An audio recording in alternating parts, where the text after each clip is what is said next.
Tarsa saying that, Eric Yates might get the chance to travel this week. What have you seen from him in practice, and how's he handling, maybe an opportunity to come with the team this week? Yeah, he's been one of those kids who kind of been thrown into the fire, so it's been good. I think for him, his development, he's been able to go against some good players down there on scout team, and now he comes over and has a chance to come help us. So he's a kid that, he always studies. He's a young kid that wants to be good, and so I'm excited for him. Good. He's obviously he's a walk-on, so you might kind of think he might need some time to prepare, but mentally, does it help having the type of father that he has? Yeah, it does, and Eric's a smart kid. He has football knowledge, and so he's a kid. He's been in our meetings. Me and him still meet on football things, so he's not, he is a true freshman and he's a walk-on, but he's not one of those kids who hasn't been in the meetings and don't know what's going on. So, it's funny because we always ask those guys questions in meetings, and I asked him 2 today, and he was 2 for 2. So the guys gave him a standing ovation, so it's pretty cool.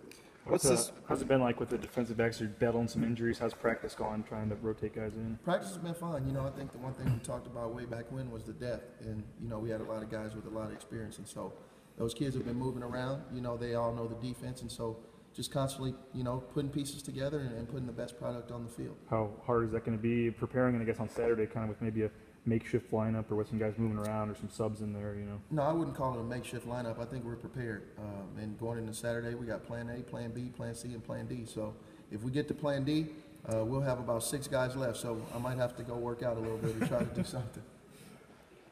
Juice, you talk about the defensive line, and obviously you don't coach those guys, but how have they kind of helped the defensive back, especially with kind of as we've been saying with the injuries and kind of rotating in? How have they helped you guys out this year? Like I tell those guys every day, just get to the quarterback, boys. And so they're a great group. They work hard. Coach Caldwell does a great job coaching them up, and they're competitive now. So I stay on them. They come by the office. I stay on them about getting sacks and getting after the quarterback. They're DB's best friend. I promise you that. They've been doing all right this year. And obviously, they had some new guys they're working in too, and it seems like they've been able to kind of hit the ground running. Yeah, they've hit the ground running. They're playing really well right now. And I think that's a tribute to Coach Caldwell and his experience. But those kids, they're competitive. They love each other. They have fun out at practice. And it's fun for us being out there with them. It's never a dull moment, that's for sure. Well, it looked like they forced Grayson in some ways to have to get to a second read or scramble and find somebody. How would that help your defensive secondary? I know a lot of yards, but it looked like he was struggling to get to that first read. Yeah, that they put a lot of pressure on him, and I think they had a chance to hit him a few times early, which is always good. And, it was one of those things where, they just kept fighting, getting to the quarterback. And, on the back end, we got to continue to do our job and read our keys. You've had 2 games now. There's been one that looks like a blown assignment and maybe something different to the coaches, but in the secondary that's led to a long TD. Is that communication? Is that lining up wrong? Is it a missed assignment? It ultimately comes down to communication, and we stay on them about that. They have to communicate in the back end, and so we've had a couple communication errors, and as a defense we can't have that, and so we have to continue to communicate as a unit. It never comes down to 1 or 2 guys. You got 11 out there, so everybody has to talk and relay the calls to one another. And I think it was one of those things, where a guy didn't make a call and we got in the wrong situation. So we've got that problem corrected. Those kids have now played at home and know how loud this stadium gets, and so we got to continue to communicate and use our signals and get things done. Is that the main thing when you look at the fourth quarters of the past 2 games? That would be your main thing to fix the fourth quarter struggles, or what do you see as the common theme in the fourth quarter? I would think it's a couple of things. I think number 1 is communication. Number 2, just going out and finishing. And we've stressed on those kids to go out and finish.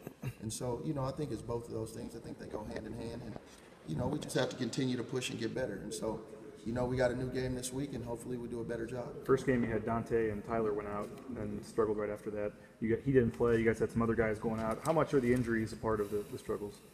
I wouldn't say that.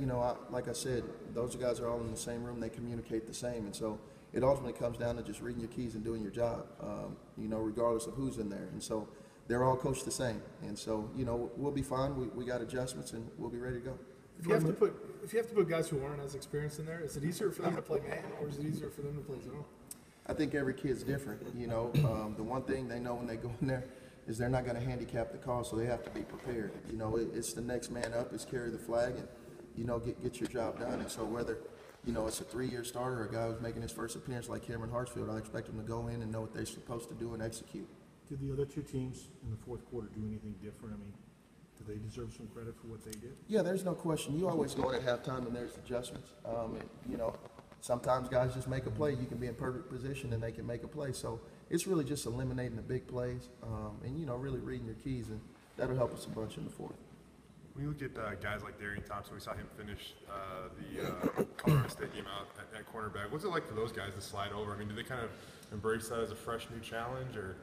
You know, Darren was recruited here as a corner, so he's a kid that has experience out there. And, you know, I meet with those kids once a week, and they know the game plan. So he's always known there's a possibility that could happen.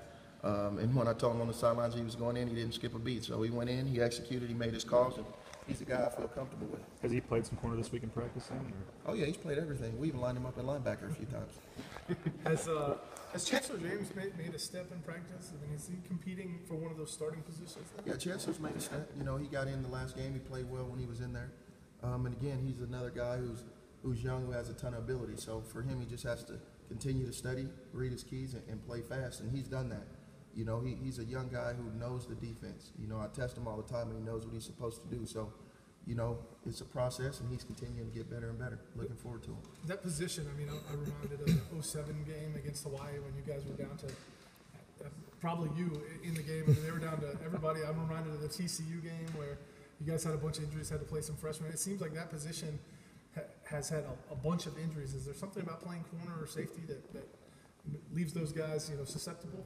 No, you know, I think it's just been, you know, unlucky, really. I don't think it's the position. You know, it's just really unlucky on some things, and you know, that's the one thing about it. You know, we all meet in the same room, and so the guys understand that they have to be able to move around. You know, looking at Cameron Hartsfield, he's a kid.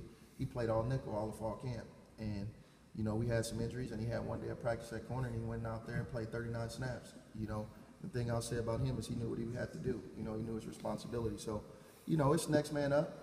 You know, we're not gonna put our head down. We're not gonna make any excuses. We're gonna come out. We're gonna work. We're gonna get better. What do you see from that wide receiver? They got one that's pretty good. Yeah, you know, big body receiver who makes a lot of plays. You know, he had over 1,000 yards last year.